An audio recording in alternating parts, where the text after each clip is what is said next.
मैं 18 साल की थी जब एक बुड्ढे से प्यार हो गया और उससे शादी कर ली।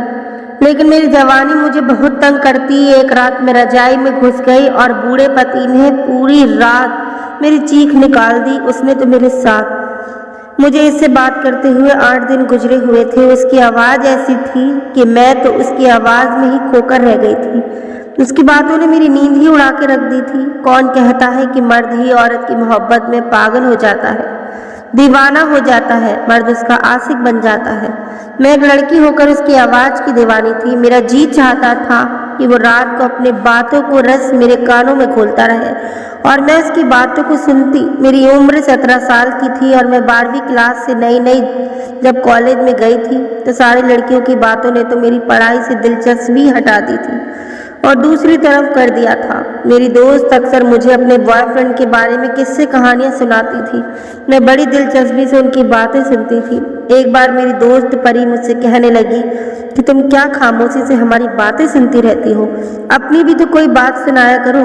उसकी बात सुनकर मैंने ठंडी आह भरी। मैंने कहा, मेरी कौन सी बात है, मेरा ऐसा कोई चक्कर नहीं है। मेरी बात सुनकर उसने हैरत से कहा था, कहने लगी, तुम इतनी खूबसूरत हो, ऐसा कैसे मुमकिन है कि कोई लड़का तुम्हारे हुस्न का दीवाना ना हो। मैंने कहा कि मैंने कभी देखने की कोशिश नहीं की। सच तो ये था कि अंदर ही अंदर मुझे इन सब बातों से डर लगता था। तो मुझे कहने लगी, तुम तो पागल हो। अरे तुम्हारे मोहल्ले में इधर उधर के बहुत से लड़के रहते होंगे, उन्हें देखा करो, उनको देखकर स्माइल पास किया करो। अब वो दूर नहीं है कि लड़के लड़कियों के पीछे पीछे घूमते रहे। जब तक लड़कों को लड़कियों की तरफ से रिस्पॉन्स नहीं मिलता वो भी आगे नहीं बढ़ते। इसके बाद मैं घर आकर जब रात को सोने के लिए अपने कमरे में लेटी तो मुझे लगा कि परी की बात ठीक है। मेरी सब दोस्तों से किसी न किसी के साथ दोस्ती है, किसी के अपने कजन के साथ अफेयर चल रहे हैं, तो किसी के मोहल्ले में एक मैं हूँ इतनी खूबसूरत होने के बावजूद कोई बॉयफ्रेंड ही नहीं है। दोस्ती करने में तो कोई हर्ज नहीं होता, बस एक दोस्ती ही तो करनी है। मेरे पापा माँ दोनों ही जॉब करते थे। मैं जिस उम्र के हिस्से में थी मुझे अपनी माँ की तवज्जो की जरूरत थी ताकि वो मुझे अच्छा और बुरा समझा सके, लेकिन उनके पास तो वक्त ही नहीं था। मेरे पापा और माँ दोनों ही ऑफिस में जॉब करते थे और शाम को जब वो घर आते तो मेरी माँ किचन के कामों में बिजी हो जाती और पापा अपने कामों में बिजी हो जाते। पूरा दिन मुझे बस यही इंतजार रहता कि कब मेरे माँ बाप घर आएंगे तो मैं उनसे बातें करूंगी, लेकिन यह मौका मुझे नहीं मिलता। जब मैं 10वीं में थी मेरी दिलचस्पी अपनी पढ़ाई पर थी, लेकिन मैं कॉलेज में रोमांटिक नॉवल पढ़ती रही। अपने दोस्तों से चुप चुप करके रोमांटिक रसीले नॉवल लेकर आती थी, लेकिन जब मैं उनको पढ़ती थी तो हीरो हीरोइन के सीन पढ़कर मेरे दिल में कुछ अलग से जज्बात उबलने लगते थे। कई बार तो हीरोइन हीरो के ऐसे ऐसे सीन लिखे होते थे जिन्हें पढ़कर मेरे पसीने छूट जाते थे। एक बार मेरे मोबाइल पर एक अननोन नंबर से कॉल आया। रात का 1 बज रहा था। मैंने फ़ोन उठाया तो आवाज़ किसी आदमी की थी। आवाज़ से भी कोई जादू था। उस शख्स की आवाज़, इसका बात करने का अंदाज़ा ऐसा था कि मैं चाह कर भी फ़ोन नहीं बंद कर रही थी। मुझसे किसी के बारे में पूछ रहा था कि क्या ये शीला का नंबर है।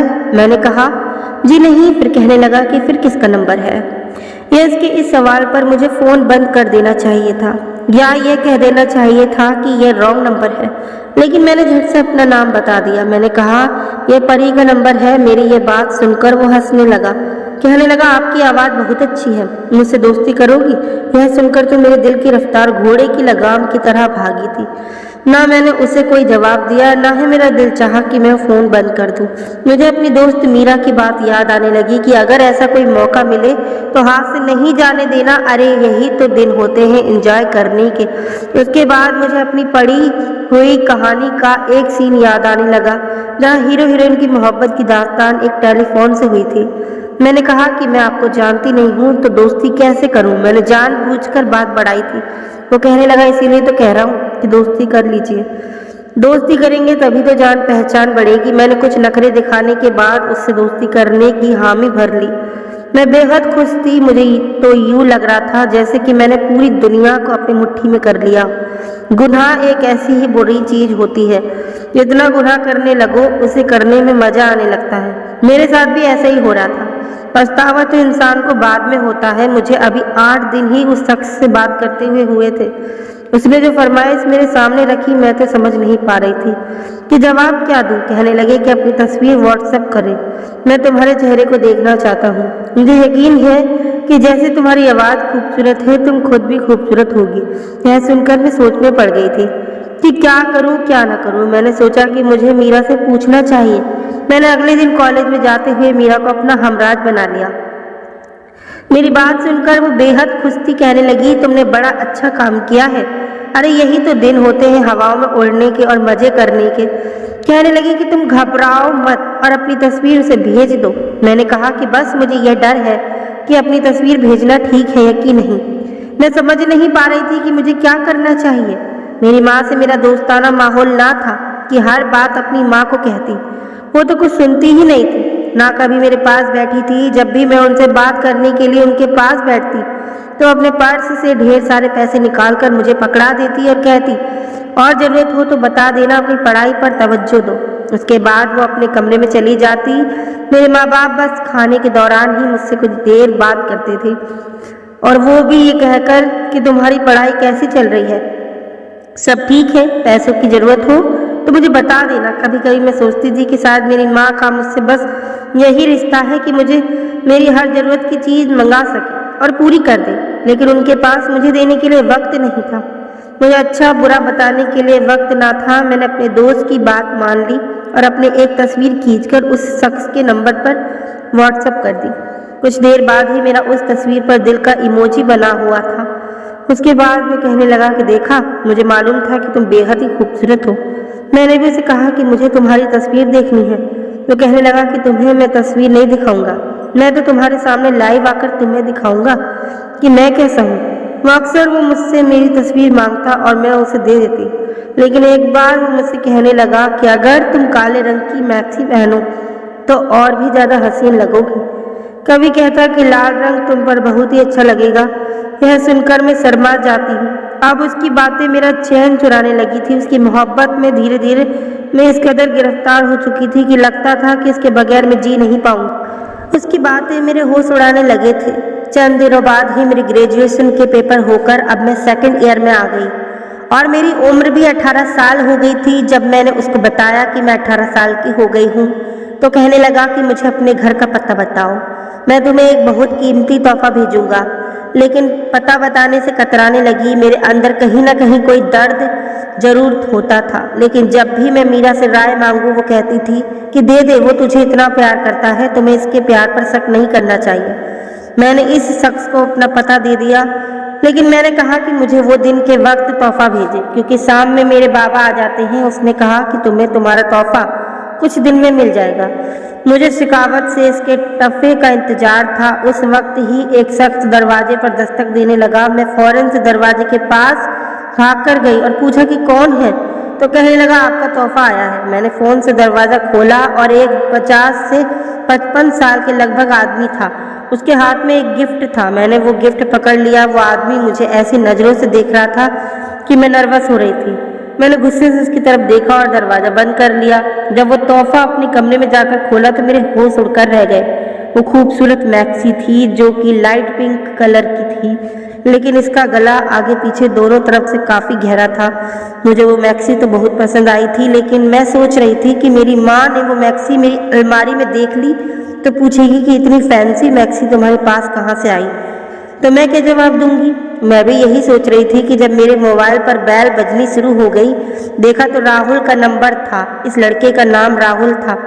मैंने फ़ौरन से मुस्कुराते हुए फ़ोन उठा लिया और कहने लगी, तुम्हें तुम्हारा तोहफा पसंद आया? मैंने कहा हाँ, तोहफा बहुत पसंद आया। कहने लगा तो फिर तोहफा देने वाले का हक भी अदा करो। मैं उसकी बात समझ नहीं पाई थी। वो कहने लगा कि मुझे तुम्हें इन कपड़ों में देखना है। यह सुनकर तो मैं घबरा गई।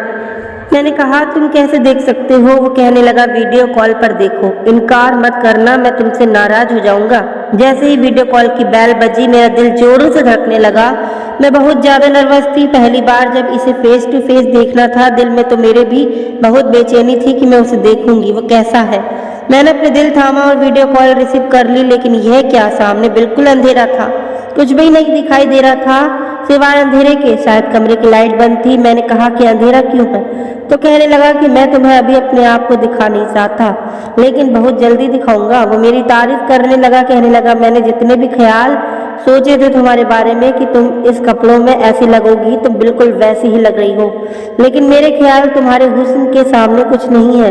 मैं यह सुनकर शर्मा गई थी। फिर वो कहने लगा अपने दुपट्टा उतारो, मुझे तुम्हें बिना दुपट्टे के देखना है।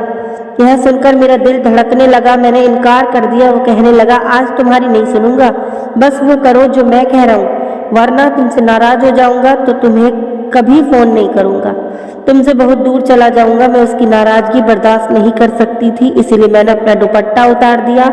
उसके बाद मुझे से जो जो कहता रहा मैं वही करने लगी। बाहर दरवाजे की दस्तक पर मैं बुरी तरह से घबरा रही थी। मैंने फौरन से फोन काट दिया और अपने कपड़े जल्दी से बदल दिए और बाहर चली गई। बाहर मेरे माँ बाप ऑफिस से वापस आए थे। मैं कुछ घबरा सी गई। मुझे घबराता हुआ देखकर वो कहने लगे तुम्हें क्या हुआ है, इतनी परेशान क्यों लग रही हो। मैंने नहीं में सर हिला दिया और कहा कि नहीं, मैं बिल्कुल ठीक हूँ। यूं ही बात टाल दी। उन दिनों मेरी माँ ने मुझे कहा तुम्हें किसी के घर दावत पर जाना है, तैयार हो जाना। काफी शानदार दावत का इंतजाम था, जहाँ मैं अपने माँ बाप के साथ शायद पहली बार ही गई थी, वरना वो लोग अकेले ही जाते थे, कभी मुझे अपने साथ नहीं लेकर गए थे। काफी अच्छी तरह दावतें होती हैं, लेकिन कुछ दिन बाद मेरी माँ ने मुझसे कुछ कहा। मैं तो हक्की बक्की होकर उनको देखकर रह गई। वो कहने लगी कि दावत पर मौजूद मेरे बाबा के एक दोस्त ने मुझे अपने बेटे के लिए पसंद कर लिया है और मेरी माँ बहुत जल्द मेरी मंगनी उससे कर देंगी। यह सुना था कि मैं रोने लगी। मैंने कहा कि मुझे शादी नहीं करनी। मेरी माँ कहने लगी क्यों नहीं करनी, देखो हम तुम्हारी शादी अभी नहीं करेंगे जब तक कि तुम्हारी पढ़ाई पूरी ना हो जाए, लेकिन रिश्ता तुम्हारा वही होगा जहाँ हम चाहते हैं। वो लोग बहुत अमीर हैं, तुम बहुत ही अच्छी जिंदगी गुजारोगी, लेकिन इस वक्त शायद बात मेरे बस से बाहर निकल चुकी थी। मैं तो इस आदमी की मोहब्बत में पागल हो चुकी थी। मैंने कहा मैं किसकी और पसंद करती हूँ, इसी से शादी करूंगी। यह सुनकर तो मेरे पापा आपे से बाहर हो गए, मुझे थप्पड़ मारा और मेरी माँ से कहने लगे हम इसके लिए दिन रात मेहनत कर रहे हैं और ये न जाने किन मोहल्ले के आवारा लड़कों के इश्क करती फिर रही है। मेरी माँ भी मुझे बुरा भला कहने लगी, लेकिन मैं रोते हुए यही कहती रही कि मैं उसके अलावा किसी से भी शादी नहीं करूंगी। मेरी माँ मुझे बाजू से पकड़कर मेरे कमरे में ले गई और मुझे कमरे में बंद कर दिया और कमरा बाहर से लॉक कर दिया। जैसे ही रात को राहुल का फोन आया, मैंने सारी बातें उसे बता दी। यह सुनकर राहुल कहने लगा मैं तुमसे शादी करना चाहता हूँ। यह सुनकर मैं परेशान हो गई। मैंने कहा राहुल ये कैसे मुमकिन हो सकता है, मेरे माँ बाप नहीं मानेंगे। वो कहने लगा मैं कल ही तुमसे शादी कर लूंगा, वो भी फोन पर, यही वकील बुला लूंगा। मैंने कहा ऐसे कैसे हो सकता है, मुझे कमरे में लॉक कर दिया गया है, मैं घर से भाग नहीं सकती। वो कहने लगा फोन पर ही मैं तुमसे शादी कर लूंगा, ऐसे भी शादी हो जाती है, मुझे तो ऐसी बात कभी नहीं पता था, इसीलिए मुझे यही हाल नजर आया, क्योंकि ऐसे तो मेरे माँ बाप कभी ना मानते। अगले दिन वीडियो कॉल पर ही मेरी राहुल से शादी हो गई, लेकिन इसे मैंने अभी तक देखा नहीं था। सिर्फ वकील ही मुझे नजर आया था जिसके सामने मैंने अपनी शादी को कबूल किया था। शादी होते ही फोन कट चुका था। रात को जब कॉल आई तो राहुल कहने लगा कि तुम अपने माँ बाप से झगड़ा खत्म कर लो, कह दो कि तुम्हें रिश्ते से कोई एतराज नहीं है, ताकि तुम्हारी कैद खत्म हो। मुझे भी राहुल की बात ठीक लगी, मैंने यही किया। अगले दिन अपनी माँ से कह दिया कि मुझे उनके रिश्ते पर कोई एतराज नहीं है। मेरी माँ यह सुनकर खुश हो गई, मुझे गले से लगाकर कहने लगी कि जो फैसला हम तुम्हारे लिए ले रहे हैं तुम्हारे अच्छे के लिए ही होगा बेटा, बाद में तुम खुद ही यही कहोगी। मुझे जो कदम उठाना था वो मैं उठा चुकी हूँ। कुछ दिन में मेरे माँ बाबा के दोस्त और उनकी बीवी आकर मुझे अपने बेटे के नाम की अंगूठी पहनाकर चले गए। मेरे पापा मेरी तरफ से दोबारा से बेफिक्र हो गए थे। एक दिन ऑफिस गए थे कि उनके पीछे एक डिलीवरी वाला आ गया। मैं जानती थी कि डिलीवरी वाले के हाथ में मेरे शादी के पेपर्स हैं, जिसे हर हाल में मुझे साइन करके इसी आदमी को वापस देने। मैंने साइन कर दिए। कहने लगे आपको अपनी कोई आईडी का नंबर भी बताना पड़ेगा। मैंने अपनी आईडी का नंबर भी दे दिया। एक दिन पहले ही मेरी आईडी कार्ड बनकर मुझे मिला था। मैंने अपना आईडी कार्ड को देखकर नंबर बता रही थी। कहने लगा मुझे इसकी तस्वीर चाहिए होगी, उसे अपने मोबाइल से मेरे व्हाट्सएप पर सेंड कर दीजिएगा। मैंने एक तस्वीर खींची और फिर उसके व्हाट्सएप पर सेंड कर दी और वो सारी चीज़ों को लेकर वापस चला गया। सारे मामले तय हो चुके थे। कुछ दिन बाद ही मुझ पर कयामत टूट पड़ी थी। जब रात के वक्त हम खाना खा रहे थे तो दरवाजे पर दस्तक हुई। मेरे बाबा ने दरवाज़ा खोला तो 50 साल का आदमी सामने खड़ा था। कहने लगा, मेरी बीवी को मेरे हवाले कर दो। यह सुनकर मेरे बाबा इससे बहस करने लगे। शोर सुनकर माँ भी बाहर आई। मैंने पहले इस आदमी को नहीं देखा था। वो कहने लगा, मेरी आपकी बेटी से शादी हुई है। उसकी आवाज़ सुनकर तो मैं सांस लेना भूल गई थी। वो राहुल की आवाज़ थी। तो क्या राहुल 50 साल का आदमी बनकर ठगने पर मजबूर कर दिया? इसने वो शादी और वो वीडियो भी दिखा दी जिसमें मैंने शादी को स्वीकार किया था। मेरे माँ बाप तो रोने लगे। मैं पत्थर की मूर्ति बनी सबकी शक्ल देख रही हूँ। मेरे साथ तो बहुत बड़ा धोखा हुआ था, लेकिन यह सब मैंने अपनी बेवकूफ़ी में किया था, इसीलिए इनकार नहीं कर सकती थी। मेरे माँ बाप कहने लगे, दफा हो जाओ इस आदमी के साथ और दोबारा अपनी शक्ल मत दिखाना। मैं किसी को बेजान वजूद की तरह इस आदमी के साथ अपने घर से बाहर निकल गई थी। बाहर गाड़ी खड़ी थी। इसके फ्रंट सीट पर उसने मुझे बैठने के लिए कहा। तो ये भी वो मोहब्बत जिसके खातिर मैंने अपने माँ बाप का भी दिल दुखाया था। ये था वो शख्स जिसके खातिर मैंने अपनी हंसती बसती इज्जतदार जिंदगी को ठोकर मार दी थी। मैं तो शायद इसकी बेटी से भी कम उम्र की होंगी।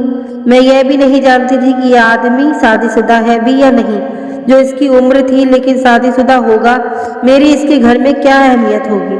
मैंने पूरा रास्ता खामोशी से काटा था। गाड़ी इसके घर के सामने खड़ी हुई थी। मैं इसके साथ ही घर में दाखिल हुई थी। पूरा घर खाली था। मुझे कमरे में ले गया। आज इसके मुंह से मुझे अपनी तारीफ बुरी लग रही थी, लेकिन मैं चुप थी। अजीब बात यह थी कि उसने मेरी तारीफ तो बहुत की, लेकिन मेरे साथ कोई भी रिश्ता नहीं बनाया। वो मुझसे दूर ही रहता था। 1 महीना हो गया, लेकिन मैंने अपने दिल को समझा लिया था कि वो आदमी एक बार भी मेरे करीब नहीं आया। बहरहाल मैंने मोहब्बत उसी के साथ की। शादी भी हो चुकी थी, अपना घर भी मैं छोड़ चुकी थी। इसीलिए चाहती थी कि मैं भी वैसे ज़िंदगी गुजारूं जैसे सब लड़कियां शादी के बाद गुजारती हैं। लेकिन वो आदमी मेरे करीब नहीं आता था, बस मुझसे मोहब्बत भरी बातें ही करता था। एक बार वो जिसने मेरे होश उड़ाकर रख दिए। 1 महीने से मैं राहुल के साथ इसके घर में रह रही थी, लेकिन आज तक कोई नहीं आया था। लेकिन एक रात उसका भतीजा उससे मिलने आ गया। मैं उस वक्त किचन में खाना बना रही थी। राहुल ने दरवाज़ा खोला तो 20 साल का नौजवान घर में दाखिल हुआ और राहुल के साथ गले लगा और रोने लगा। कहने लगा, उसने मेरे साथ बेवफाई कर दी। चाचा, मैं इसे दिल और जान से चाहता था।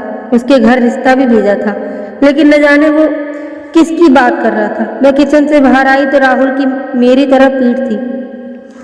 उसका भतीजा उसके गले लगा हुआ था जो मेरे सामने था। जैसे ही इसकी नज़र मुझ पर पड़ी तो कहने लगा, तुम यहाँ? मैं उसके देखने लगी। वो राहुल के पीछे हटकर मुझे हैरत से देखने लगा। राहुल कहने लगा, ये मेरी बीवी है। यह सुनकर वो और राहुल गौर से देखने लगे। कहने लगा, ये आपकी बीवी है? राहुल उसे अपने कमरे में ले गया। मैं समझ नहीं पा रही थी कि आखिर वो नौजवान मुझे कैसे जानता था। मैंने तो पहली बार इस नौजवान को देखा था। राहुल के कमरे से इतनी तेज बातों की आवाज़ आ रही थी। मैं फौरन से कमरे के पास चली गई। जो बातें मैंने सुनी, मेरे होश उड़ गए थे। वो राहुल से कहने लगा, चाचा, वो है जिससे मैं मोहब्बत करता था। आप कैसे इससे शादी कर सकते हैं? मैंने इससे फ़ोन पर बात की थी, दोस्ती की थी। आप मेरी इस मोहब्बत से वाकिफ भी थे। फिर क्यों आपने ऐसा किया? यह कहकर वो रोने लगा।